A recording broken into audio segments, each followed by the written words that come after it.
ثم الذين يلونهم ثم الذين يلونهم خير القرون ده. ورپسې په دویمه صدۍ کې دا صدی د فقاهت ته. امام اعظم ابو حنیفه رحمت الله علیه په خپل باندې فرمایي ولدت سنه 80 سویمه هجری کې زه پیدا شوم 80 هجری کې پیدا شوم.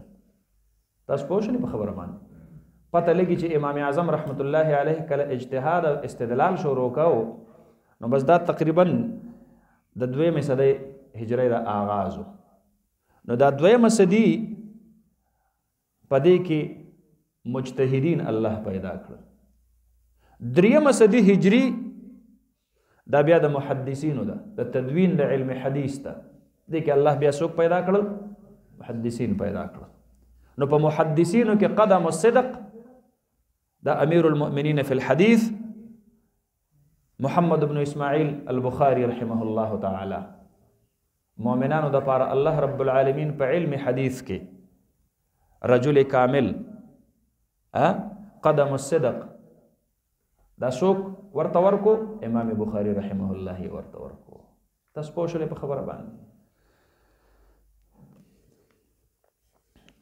عبد الله ابن عباس رضی الله عنهما دا قدم الصدق ترجمه کړی دا په سعادت ابدی سره. دا یو همیشه د پاره چې کم نه گویا کې سعادت خوشبختی د الله د مؤمنانو د پاره د خپل ځان سره کې خودلې ده. الله رب العالمین چې کله دا کائنات پیدا کړل، لما خلق الله الخلق فخلق رحمته، الله رب العالمین خپل رحمت هم را پیدا او بیا د خپل رحمت سل ټوټې ټوکړې الله رب العالمین سل حصے الله جوړې کړل. یو حصہ الله رب العالمین په ټول مخلوقات باندې تقسیم کړل. نو دا حضرت حوا علیه السلام نه رواخله په انسانانو کې تر اخیرنۍ مور پورې نن سبا په دنیا کې 8 ارب انسانان دي. سورا 8 ارب انسانان دي. پدې کې چې څومره مایندې دي په انسانانو کې، یا مخکې تیری شوي دي څومره، یا وروستو را روانې دي څومره. او یوازې د انسانانو مایندې نه، د څاروو،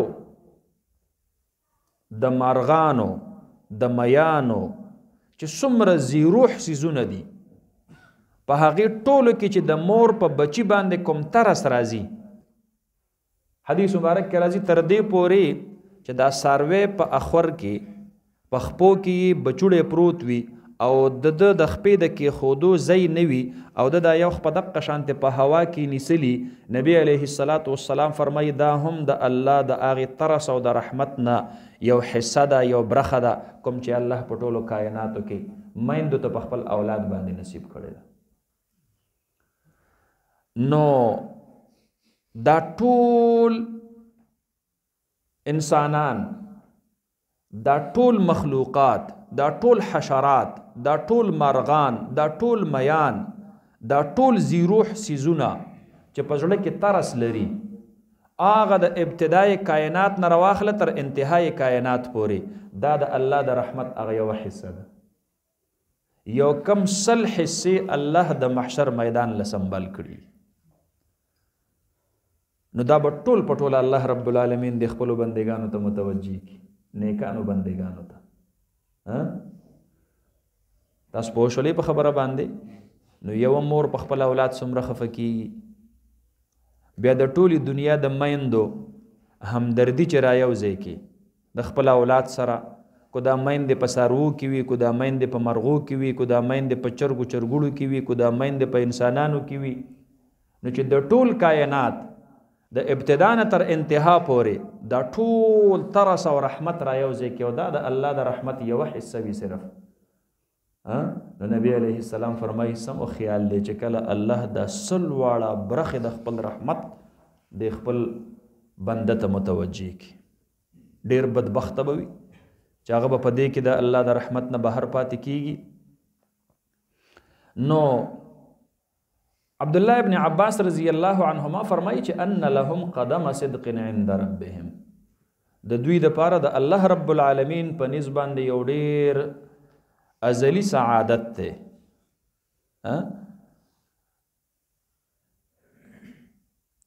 او امام مجاهد صاحب رحمت الله علیه فرمایي قدم الصدق نه مراد اعمال صالحه دي.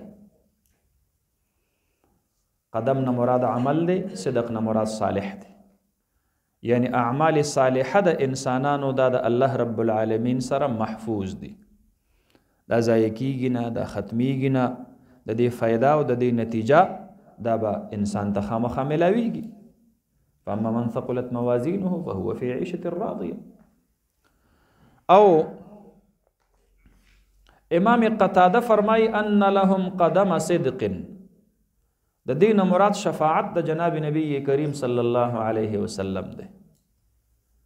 مؤمنانو لزیره ورکا چې تاسو یو همدرد او خیرخوا او غمخوار دا جناب نبی کریم صلی الله علیه وسلم ده، او تاسو ته به د هغه شفاعت دا الله در نصیب کوي. نو ان لهم قدم صدق عند ربهم.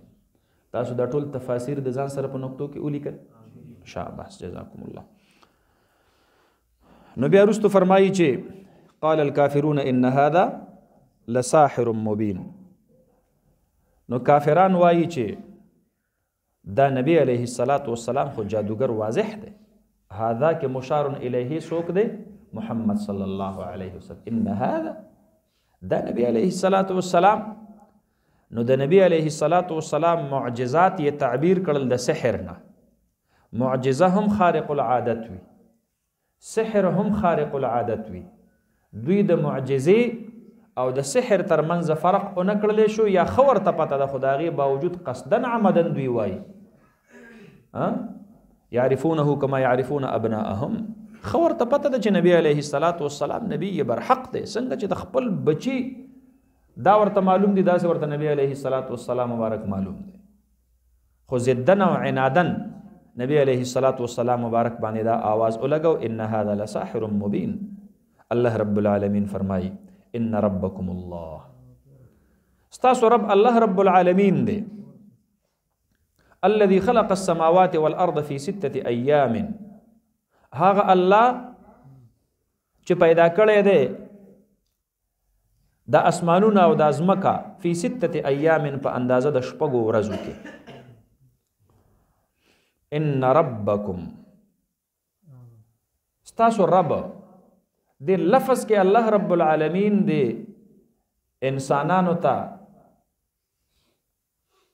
دن یو سبق د عبرت دا ورته چې کم دی نو ګویا کې ښایي چې ان ربکم، ستاسو رب چې ستاسو یې تربیت کړی دی. رب چاته ویلی کېږي؟ تاسو ویلی دی خالق ابتداءً، مربی غذاءً، غافر انتهاءً. دا ستاسو رب چې تاسو یې پاللی یې، ستاسو پالنه الله کړی ده. فموسى الذي رباه جبريل كافر وموسى الذي رباه فرعون مرسل. نو آغا ستاسو رب، ستاسو پالون کې، ستاسو تربیت کون کې الله، دا الله رب العالمین دی. الذي خلق السماوات والارض في 6 ايام. آغا الله چې پیدا کړی دی اسمانونه او د ځمکه فی 6 ایام په شپږو ورځو کې. عقلی دلائل الله رب العالمین په خپل وحدانیت او په خپل خالقیت باندې فرمایي. نو خلق السماوات کې علوی دلیل الله ذکر کو، او خلق الارض سفلی دلیل الله ذکر کوي. دلیل علوی او دلیل سفلی دا دواړه الله رب العالمین په دې آیت کریمه کې ذکر کړل. فرمایي دا ځمکه او اسمان په خپل نه دی پیدا شوي، دا چا پیدا کړی دي. عالم قدیم نه دی بلکې عالم څه دی؟ حادث دی. د دې څوک پیدا کوونکی شته. یو وخت داسې و چې په دې باندې عدم راغلی او یو ذات هغه دا د عدم نه وجود ته راوستل. نو دا عالم دا ټول په ټوله حادث دی، د دې یو خالق موجود دی. څوک چې وایي چې عالم قدیم دی هغه ورله ابتدا نه مني، هغه فلاسفه دي. نو چې ابتدا ورلره نه مني نو خالق ته ضرورت پاتې شو لکه نو هغه سړی د خالق نه چې کم دی نو ګویا کې منکر جوړي. الله رب العالمین فرمایي چې نه، الله رب العالمین دا ځمکه او د اسمان په خپل نه دی پیدا، دا الله پیدا کړی دی. ان ربکم الله الذي خلق السماوات والارض في 6 ایام. دنیا کې نن سبا دو فلسفې چلیږي د دې کائناتو د پیدایش متعلق. یو فلسفه په یورپ کې چلیږي چې غیر مسلم قومونه په خپل تعلیمي او ادارو کې پڑھاوي، او دویمه فلسفه د اسلام ده چې کوم قرآن کریم کې الله مونږ ته ښودلې ده، مونږ او تاسو یې په خپل تعلیمي درسګاهونو کې پڑھاوو. د یورپ فلسفه د ابتدای کائنات یا د تخلیق کائنات متعلق دا ده چې دا کائنات ټول پټوله دا یو ګوله وه، یو کره وه، دې کې دننه دا منفي او مثبت ګیسونه دا ډیر شو، نو دا پټاو شوله. هغې پټاوېدلو سره یو دماکه وشوله. هغې دماکې ته دوی په خپله اصطلاح که ورته دا یورپیان دی ورته بیگ بینگ تیوري وایي. وی دا یو دماکه شوې ده او د هغې دماکې په نتیجه کې دا هر څه په وجود کې راغلی دي، نه الله شته دی او نه الله دا په وجود کې راوستی دي. نو موږ ورته وایو بې وقوفو، د دماکې په نتیجه کې هر څیز بې ترتیبه چې کم دی نو ګویا کې خورېږي، کې ترتیب نه. او الله رب العالمین خو د ځمکه او د اسمان او د کائنات په داسې حسن ترتیب سره پیدا کړي دي چې ګوره په خپله دقه یورپي ساینسدانان نن هم دا وایي، نن وایي د انور الله د ځمکې نه په 15 کروڑ کیلومیټر فاصله کې تقریبا د الله ساتلی دی. خو وی کو فرض که دا انور د ګرمۍ په دې اخیرنو ورځو کې چې په کوم ورځو کې دا ورځ د ټولو نه زیاته اوږده ورځ وي او د انور په غرمه کې خالص په دې ککرۍ سړي ته ولاړ وي، دوی هم دا وایي چې کو فرض که دا انور دا ځمکه په دغه اخیری ورځ باندې د دې خپل حد نه یو بل ته لږ هم نور ورنږدې شو نو په ځمکه باندې به د ژوند د تیرولو امکانات دا به ختم شي، ګرمي به دومره پیدا شي چې هغه به د انسانانو د برداشت قابله دا به نه وي. د دې وجې نه به دا انسانان به په دې کې څه شي، دا په دې کې ختم شي. نو موږ وایو ګوره یو طرف ته د دې کائناتو دا بهترین ترتیب تاسو هم منئ، نو کو فرض کا د دې څوک پیدا کوونکی نه وي نو بیا به په دومره مناسب فاصله کې د انور ساتلی شوی و؟ نه. په جمی کې چې د انور د دې ځمکې نه څومره لرې شي نو دوی هم دا تسلیموي چې کو فرض کا د دې نه لږ سیوایي مقدار کې د انور د دې ځمکې نه لرې شو نو څنګه چې په بر اعظم انټارکټیکا کې د ژوند د تیرولو امکانات نشته دی، یخ دومره سیوا دی، نور ته نه په دومره اوږده فاصله کې دی، دقه رنګې به په دې کره ارض باندې هم یخ دومره سیوا شي چې په دې باندې به د ژوند د تیرولو امکانات څه شي، دا به ختم شي. دا دوی په خپله وایي. نو موږ وایو یو طرف ته د الله رب العالمین د کائناتو دا بهترین حسن ترتیب تاسو هم منئ، وقدره منازل. الله رب العالمین هر یو چیز له خپل خپل مقدار مقرر کړی دی، خپل یو دایره ورله مقرر کړی ده، د هغې دایرې نه مخکې کېدلی شي کل فی فلک یسبحون، هر یو په هغه خپله دایره کې روان دی، خو د دایرې نه لږ غوندې بهر راووتو نو کو نږدې شو نو ګرمي به په کره ارض دومره سیوا شي چې د ژوند د تیرولو امکانات به ختم شي، او کو لرې شو د دې خپلې دایرې نه نو یخني به دومره سیوا شي چې بیا به په مخ د ځمکه باندې د ژوند د تیرولو امکانات دا به مسدود شي، دا به ختم شي.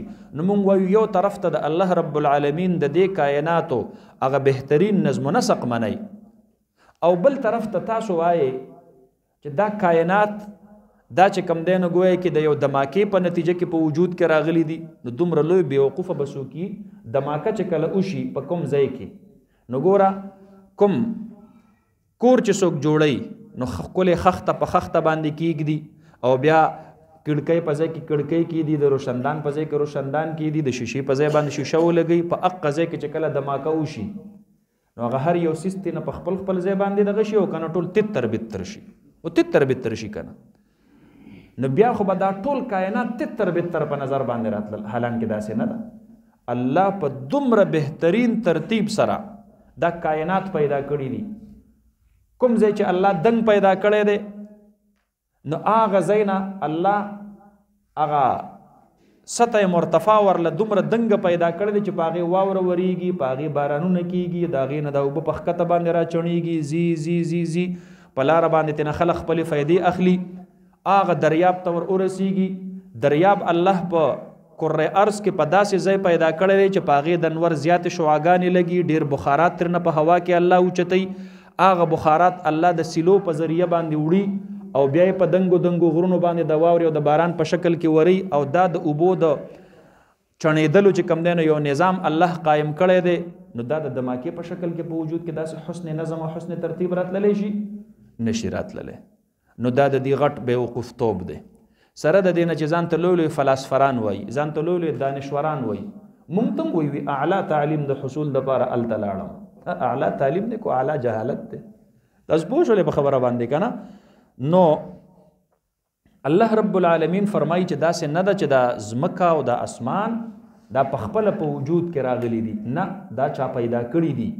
د دې څوک پیدا کوونکی شته او هغه څوک دی؟ الله دی. ان ربکم الله الذي خلق السماوات والارض فی 6 ایام. هغه الله چې پیدا کړي دي د اسمانونه او د ځمکه فی 6 ایام په مقدار د شپږو ورځو کې. هغه وخت کې خو چونکې لا نور نو، لا سپوږمۍ نه وه، نو چې نور نشته دی د ورځ یا د شپې تحدید، سپوږمۍ نشته دی د ورځ یا د شپې تحدید، نور راختلو سره ورځ شروع کیږي، د پریوتلو سره چې کوم دی نو ګویا کې ورځ ختمیږي. نو چې نور لا نه دی پیدا نو دی وجه نه چې کوم دی نو ګویا کې مفسرینو د دې معنا څه کړې ده؟ فی 6 ایام په مقدار د شپږو ورځو کې. د الله په علم کې خو وکنه چې ورځ څومره وي، پوه شولې په خبره باندې که نه؟ نو الله رب العالمین په مقدار د شپږو ورځو کې او دا د شپږو ورځو په مقدار باندې الله رب العالمین دا کائنات ولې پیدا کول؟ الله خو کن فیکون ذات دی چې یو کن سره حکم کړی وی دا هر څه په وجود کې راغلی و. دا الله رب العالمین انسانیت ته د تدریج تربیت ورکوي. د چا؟ تدریج. تدریج ویل کېږي درجه به درجه یو سیس چې کوم دی نو ګویا کې هغه جوړول. تلوار به نه کوئ، تادي به نه کوئ. الله چې کن فیکون ذات دی د هغې باوجود ځمکه او اسمان په شپږو ورځو کې پیدا کړي دي. ارتقا چې کومه تدریجي راشي هغه مستحکم وي، هغه مضبوط وي. سحر چې یو ګلکار دیوال شروع کی او ماسپخین ته ختم کی، معمولی غوندې سیلۍ یا زلزله راشي پړ مخې رارتاو وي، او چې کله یو رده پې داسې وروخیږي او بیا مخې ته لاړ شي او بیا سبا راشي بله رده پې وخیږي او بیا بله ورځ راشي بله رده پې وخیږي. دا تدریجي ارتقاء ده. تاسو پوه شولې په خبره باندې؟ نو تعلیما للناس الله رب العالمین دا د شپږو ورځو په مقدار باندې د ځمکې او د اسمانونو پیدا کول دا تعلیما للناس دی. خلقو ته الله رب العالمین دا تربیت ورکوي چې تاسو به هم تدریجي طور چې کله د دنیا تاسو خپل اکساب کوئ نو هغه به تدریجي طور کوئ. نو فرمایي ثم استوى على العرش، بیا الله رب العالمین برابر شو په عرش باندې، استوا یې وکړله په عرش باندې. استوا علی العرش د دې دا د متشابهاتو نه دی. الله رب العالمین متعلق چې کله هم داسې یو لفظ راشي چې هغه لفظ لازم وي د جسمیت سره، لکه ید الله فوق ایدیهم، یا داسې چې کم دی نو گویا کې نبی علیه السلام ته الله فرمایي چې ته زمونږ د سترګو د وړاندې، یا د الله رب العالمین د پاره چې داسې یو عضو داسې یو اندام په یو ځای کې ذکر شي، نو دا د متشابهاتو نه دی.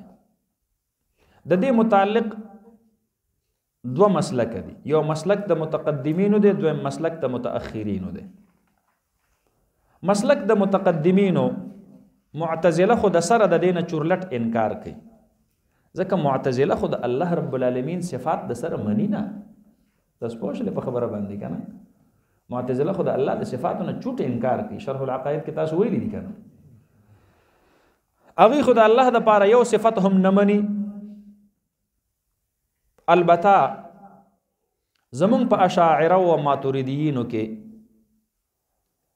په هغه کې چې کم دینو ګویا کې د متشابهات متعلق یو د متقدمینو مسلک ته، دویم د متأخرینو مسلک ته. متقدمین دا وایي چې داسې قسم الفاظ راشي نو معنا به مونږه د لفظ مطابق کو، البته د کیفیت نمونږ خبر نه یو. ید الله فوق ایدیهم، د دې به د ظاهری لفظ متعلق ید چونکه لاس ته ویل کېږي نو مونږ به هم ترجمه دقه سې کوو چې لاس د الله د دوی د لاسو د پاسه دی. اوس کیفیت څنګه دی؟ نو فرمایي چې دا به مونږ تفویض په دې کې کوو، نه الله اعلم بکیفیته. بس الله رب العالمین ته کیفیت معلوم دی، کیفیت چې ارڅنګه دی دا غې نه مونږ خبر نه یو. البته د لفظ بظاهری معنا مونږ کو. نو ثم استوى على العرش د متقدمینو په نسبت باندې هغوی معنا داسې کوي. بیا الله رب العالمین د خپل شان لایق مناسب برابر شو په عرش باندې. عرش چاته ویل کېږي؟ دا د کائناتو مجموعه، د دې د پاسه د الله رب العالمین یو تخت د ټولو کائناتو زمکه او اسمان، سیارات او ستارې او د ټول د سیلمه دا غټولو د پاسه د الله رب العالمین یو عرش او یو تخت. اوس الله په هغې سرنګې چې کم دی نو برابر شو، سرنګې په استوا وکړله، نو الله اعلم بکیفیته. ترجمه به مونږ دقه سې کو او کیفیت به تفویض کو الله رب العالمین ته. تاسو پوه شئ په خبره باندې؟ نو د متأخرینو داغي مسلک په دې باره کې دا دی چې مونږ به دا لفظ په خپل ظاهري معنا سره نه کوو، بلکې لفظ په معنا کې به مونږ تأویل کوو. نو ثم استوى على العرش، دلته استواء هغوی په معنا د استیلاء سره اخلي. الله رب العالمین بیا غالب شو په ټولو کائناتو باندې. الله رب العالمین غالب شو په ټولو کائناتو باندې. اوس کو څوک دا وایي چې دا ثم خو د تراخی د پاره راځي، نو آیا د دې ځمکې او د اسمانونو په شپږو ورځو کې د پیدا کولو نه مخکې الله په دې غالب نو او وروستو پې غالب شو؟ ځکه ثم د چا د پاره راځي؟ د تراخی د پاره راځي. تاسو پوه شولې په خبره باندې؟ فرمایي نه، دلته تراخی دا په وخت کې نه ده، دلته تراخی دا په مکان کې ده، چونکې دا سیزونه لا په وجود کې نه و راغلي او اوس په وجود کې راغلل، نو الله رب العالمین د دې وجنه د دې په وجود سره راتللو سره متصل الله رب العالمین په دې غالب شو. معنا دا چې دا ټول د الله په قبضه قدرت کې راغلل، دا د الله د قبضه قدرت نه بهر نه دي. تاسو پوه شولې؟ دا ټول کائنات ثم استوى على العرش، او بیا الله غالب شو په عرش باندې، په دا ټولو کائناتو باندې. الله د دې کائناتو په پیدا کولو سره الله رب العالمین دا په خپل قبضه قدرت کې واخیستل. په دې معنا باندې تاسو پوه شول؟ نو متأخرین د استوا معنا څه کوي؟ استیلا کوي. دا د دې لپاره کوي چې د استوا معنا کو مونږ خپل واخلو، نو په دې کې د انسان ذهن ته شبهات د جسمیت راځي چې الله څرنګه استوا وکړله، نو شبهات د جسمیت راځي. د دې وجنا متأخرینو هغوی د ظاهری معنا په تأویل سره چې کم نه ګویا کې دغه کړی ده او دای ویلی دي چې ثم استوى على العرش. استوا دلته په معنا د چا سره ده؟ استیلا سره ده.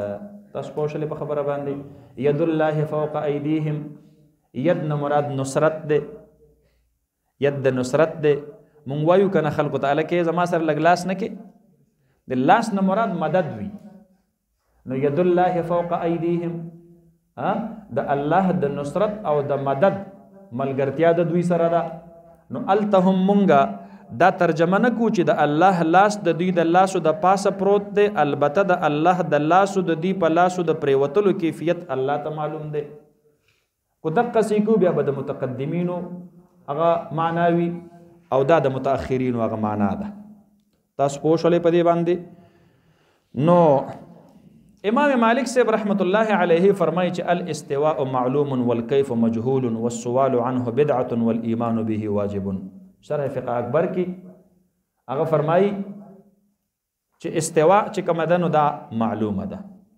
کیفیت یې مجهول له گویا کې هغه د متقدمینو د مسلک له تأیید ورکو والسؤال عنه بدعة دا هغې په باره کې سوال کول چې نه دا څنګه استواء ده دا بدعت ده اول ایمان به واجب او ایمان په دې باندې څه ده دا واجب ده تاسو پوه شولې په خبره باندې نو بهرحال فرمایي خام ثم استوى على العرش بیا الله رب العالمین برابر شو په عرش باندې یا الله رب العالمین غالب شو په کائنات باندې یدبر الامر الله رب العالمین تدبیر کوي د ټولو امور الامر الله رب العالمین د ټولو امور تدبیر کوي یو عالم امر ده او یو عالم خلق ده نو عالم خلق او عالم امر عالم خلق دا زمکا او اسمان او کائنات منګ او تاسو ورته عالم التکوین هم وایو څه ورته وایو عالم التکوین ورته هم وایو یو عالم امر ده الله رب العالمین چې څومره احکام شرعیه دا د انسانیت د هدایت د لپاره نازل کړي دي نو دې ته عالم امر ویل کیږي دا عالم تشریع هم ده په عالم امر کې او په عالم خلق کې نوی نوی ایجادات او اجتهادات هم کیږي ساينسدانان را لګي او په عالم خلق کې نوی نوی ایجادات کوي دا موبایل چې کوم دینو ایجاد کو دغه کمپیوټر ایجاد کو دا لیپ ټاپ ایجاد کو دا په عالم خلق کې نوی نوی چې کوم دینو گویا کې اختراعات دي دا پاره کې نوی نوی ایجادات دي او په عالم امر یا په عالم تشریع کې نوی نوی ایجادات دا مجتهدین کوي اغي استدلال کوي نوی نوی احکام راځي نوی نوی مسائل راځي نو د منسوسی مسلینا غیر منسوسی مساله ثابتول دواړو کې علت مشترکه رو باسل دا د چا کار دی دا د مجتهدینو کار دی تاسو پوه شئ په خبره باندې نو یدبر الامر الله تدبیر وکړو د عالم امر اول الله عالم خلق پیدا کو نو بیا د انسانیت د رشد او د هدایت د لپاره عالم امر پیدا کو نو پاغه کې الله رب العالمین د توحید د رسالات د بعث بعد الموت د اخلاقیات او د معاشیات او د معاشرت او د ریاست او د حکومت او د ټول امور او د ټول احکام د الله رب العالمین د دې تدبیر وکړو تاسو پوه شئ په خبره باندې یو ترجمه ده او دویمه ترجمه هغه دا یدبر الامر الله تدبیر کوي د امور تدبیر چاته ویل کیږي تدبیر ویل کیږي یو سیس چې په دنیا کې الله د کومه فائدې د پاره پیدا کړی دی هغه فائدہ په مرتب کول لکه او به الله د تند مړ کېدلو د پاره پیدا کړی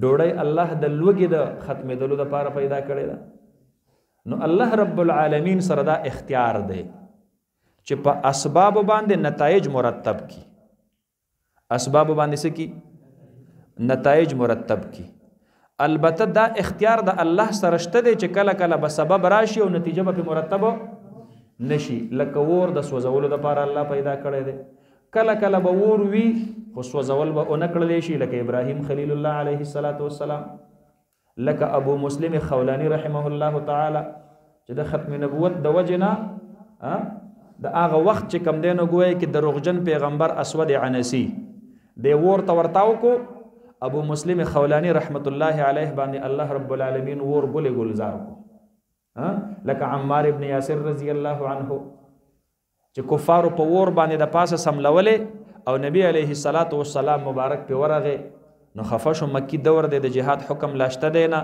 نو ورته نبی علیه الصلاۃ والسلام حکم کوي یا نار کونی بردا وسلاما علی عمار کما كنت علی ابراهیم ای ورا دسکه د زما عمار ابن یاسر سوځه عمار خدا سے صحابی دی چې پلارم په اسلام کې اول شهید شوی دی مور حضرت سمیه په اسلام کې شهید شوی دا نو نه په کور کې پلار شته دی چې ګیله ورته وکړي چې داجی فلان کې را سره ظلم وکړو او نه کور کې مور شته دی چې ورته وایي چې مورې زما په دې زخم باندې لږه پټۍ کېده وه نو وره دا څه کې زما معصوم صحابي سوځې یا نار کونی بردا وسلاما علی عمار ای وره عمار ابن یاسر باندې یخشا کما كنت علی ابراهیم ولته په ابراهیم خلیل الله باندې یخشوي نه وي نو یدبر الامر تدبیر کوي د امورو پته ولګیدله چې په هر یو سیس باندې کومه نتیجه مرتب کیږي په هغه کې یو مؤثر ذات موجود دی هغه مؤثر ذات کو وغواړي نو هغه نتیجه به مرتب کی او هغه مؤثر ذات کو او نه غواړي نو هغه نتیجه به مرتب نو ور به یو سوځول به نشي کولی کو الله وغواړي اوبه به یو ډوبول به نشي کولی کو الله وغواړي دوایي به وي او شفا به نه ملاویږي کو الله وغواړي هلکه تاسو په دې خبرو پوهیږئ دا هغه مؤثر حقیقي دی په هر یو څیز کې مؤثر حقیقي څوک دی هغه الله دی ما ته وګورئ یو فتنه ده د سر سید احمد خان د دور نه شروع شوې ده اوس هم د غامیدی په شکل کې چې کم دینو روانه ده پته نه لګي چې چا ته بلا منتقل کیږي دې ته د نیچریت فتنه ویل کیږي مونږ او تاسو خو په دې خپلو کتابونو کې دا زړې فتنې وایو خو دا نوې نوې فتنې نه دا زده کوئ ښه دا اوس وخت کې چې کوم د اسلام د عقایدو خلاف چې کم دینو کومې فتنې دي دې ته فتنه د نیچریت ویل کیږي نیچری د دې نیچریانو چې کم دینو ګویا کې یو عقیده ده دوی سوایي دوی وایي کوم ځای کې چې یو سبب چې کم دی نو موجود شو نو مسبب به خامخا موجودیږي لکه کم ځای کې اور وي نو هلته به سوځول خامخا کوي کم ځای کې اوبه وي نو هلته به ډوبول خامخا کوي نو سر سید احمد خان د قرآن تفسیر لیکلو نو د ابراهیم علیه السلام په اور کې د سوځېدلو د دې ظاهري معنا نه انکار وکړو تاویل ورلو کوي دا نشي کېدلی چې اور به یو سوځول به نشي کولی اور نه مراد دلته د جهالت اور دی